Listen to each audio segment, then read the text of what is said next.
Bonsoir à tous, j'espère que vous allez très bien. Ici Benoît Samba pour Evangelix.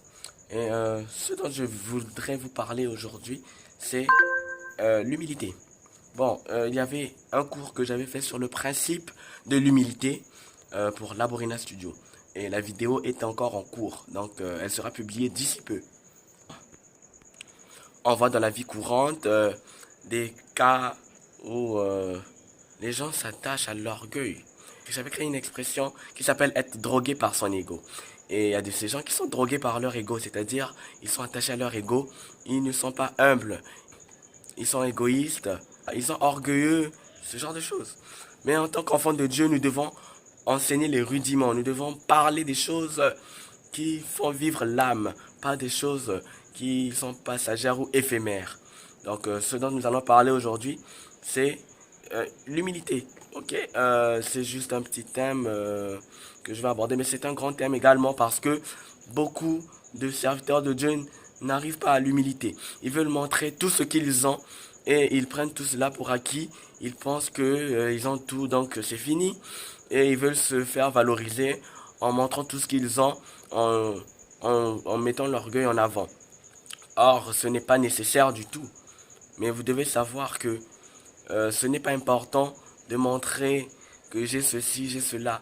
Vous savez, la parole de Dieu déclare dans le livre de Proverbes chapitre 15, verset 33, que l'humilité précède la gloire. Mais l'orgueil précède la chute. La chute. Ok, ce n'est pas bon de chuter, vous savez. Et Dieu, il est expert. Il est expert pour rabaisser les personnes qui se prennent la tête, vous savez. Vous n'êtes pas, nous ne sommes pas, je veux dire, nous ne sommes pas Dieu, nous ne sommes pas le roi des rois. Donc tout ce que nous pouvons faire ne sert absolument à rien. Souvenez-vous, vanité de vanité, tout est vanité. Ah ben oui, hein. Cette vie, elle n'est pas du tout facile. Et puis nous sommes des pèlerins, nous sommes juste des voyageurs sur la terre. Nous partirons dans notre maison, chez nous, avec notre papa, notre bien-aimé Jésus-Christ. Nous serons au ciel avec lui. Donc sur la terre, c'est passager. Mais en étant sur la terre, nous devons faire ce qui lui est agréable. En tant qu'enfant, nous devons manifester les ADN d'un enfant de Dieu.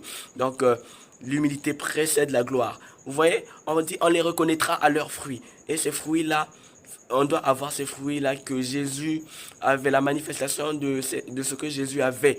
Nous devons avoir cela. Et aussi, voyez-vous, dans Jacques 4,6, la parole de Dieu déclare que Dieu résiste aux orgueilleux et fait grâce aux humbles.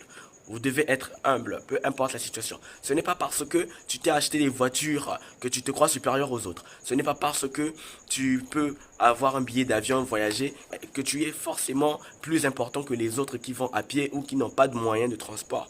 Ce n'est pas parce que tu as récemment eu un nouvel ami ou une nouvelle amie ou un fiancé ou quelqu'un qui peut s'occuper de toi à un gros titre par rapport aux autres que ça signifie que les autres doivent être abandonnés. Non, non, non, non, non. Ce n'est pas parce que ta vie a changé, que ta vie est devenue éclatante que tu dois mépriser ceux du départ. Non. Ce n'est pas parce que tu as eu un petit 5 000 que Dieu a permis que tu aies un petit 5 000 ou un 10 000, que tu te mets à faire la fête. Et chez nous, au Congo, ils appellent ça Ndélé. Mais un jour, on prendra tout le temps d'expliquer cette affaire de Ndélé.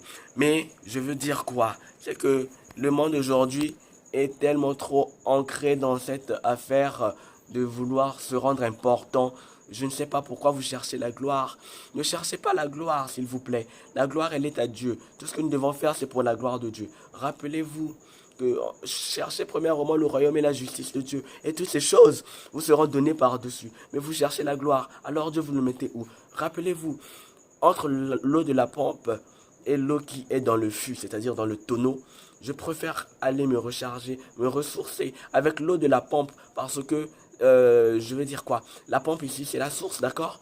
Je préfère prendre l'eau de la source, l'eau qui coule de la source, que plutôt de prendre de l'eau dans le récipient de la source. C'est-à-dire, je préfère rechercher la source de la bénédiction qui est Jésus, au lieu de chercher la bénédiction qui montre en fait l'image de Jésus. Je ne sais pas si je me fais comprendre. Beaucoup de gens préfèrent s'attacher à la bénédiction que plutôt que s'attacher à Jésus. Et vous devez savoir que l'humilité fait partie du code d'honneur d'un chrétien. Je suis en train d'écrire là-dessus et l'audio est déjà disponible. Le code d'honneur d'un chrétien.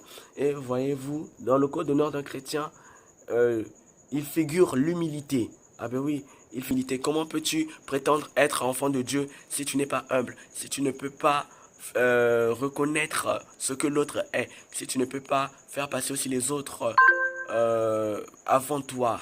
Vous savez, et ce principe de l'humilité-là conduit à l'amour. C'est ce qui caractérise le cœur du Père et le cœur du Fils.